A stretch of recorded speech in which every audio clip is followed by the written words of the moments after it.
প্রচারে বেরিয়ে বাধার মুখে অধীর চৌধুরী। শুরু হয় তৃণমূল ও কংগ্রেস কর্মীদের মধ্যে হাতাহাতি ও বিশৃঙ্খলা। শনিবার সকালে বহরমপুর পৌরসভার ১৯ নম্বর ওয়ার্ডে কংগ্রেস প্রার্থী অধীর চৌধুরী তার দলীয় কর্মী সমর্থকদের নিয়ে নির্বাচনী প্রচার করছিলেন। অপরদিকে বহরমপুর পৌরসভার ১৯ নম্বর ওয়ার্ডের তৃণমূল কাউন্সিলর বিশ্বদেব কর্মকারের নেতৃত্বে তৃণমূল কর্মী সমর্থকেরা অধীর চৌধুরীকে প্রচারে বাধা দিতে গেলে দুই দলের মধ্যে বিশৃঙ্খলার সৃষ্টি হয়। সেরকম কিছু নয়, এটা আমাদের পাড়া, নিজেদের ওয়ার্ড। আমরা প্রতিদিন সকালেই একটা করে তৃণমূলের নির্বাচনী প্রচার বের করি। আজও বেরিয়েছিল। তো আজকে যে রুট দিয়ে যাচ্ছিলাম সরু গলি, পিছন থেকে দেখলাম হঠাৎ করেই পরিযায়ী নেতা আমাদের অধীরবাবু উনিও মিছিল করতে বেরিয়ে গেলেন।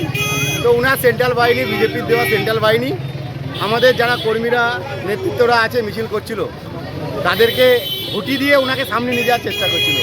ওনারা বুঝতে পারেননি যে এটা তৃণমূলের মিছিল, তাই যেটুকু হওয়ার একটু সরু গলির মধ্যে ধাক্কাধাক্কি সেটুকু হয়েছে, এর বেশি কিছু নয়। ধাক্কাধাক্কি হয়েছে তো ধাক্কাধাক্কি সেইভাবে নয়, একটা সরু গলির মধ্যে দিয়ে দুটো মিছিল গেলে যেটা হয় সেটাই হয়েছে। কারণ ওনাদের সেন্ট্রাল বাহিনী যেভাবে মেশিন নিয়ে, আর্মস নিয়ে আমাদের কর্মীদেরকে ভয় দেখিয়ে সামনের দিকে ওনাদের নেতাকে নিয়ে যেতে চাইছিলেন, সেখানে আমাদের একটা সুন্দর মিছিল যাচ্ছিল সাজানো গুছানো, সেই মিছিলটাকে ভেস্তে দেওয়ার জন্য। তো সেই জন্য একটা প্রতিরোধ যেমন সরু গলির মধ্যে গেলে হয় সেটাই হচ্ছে।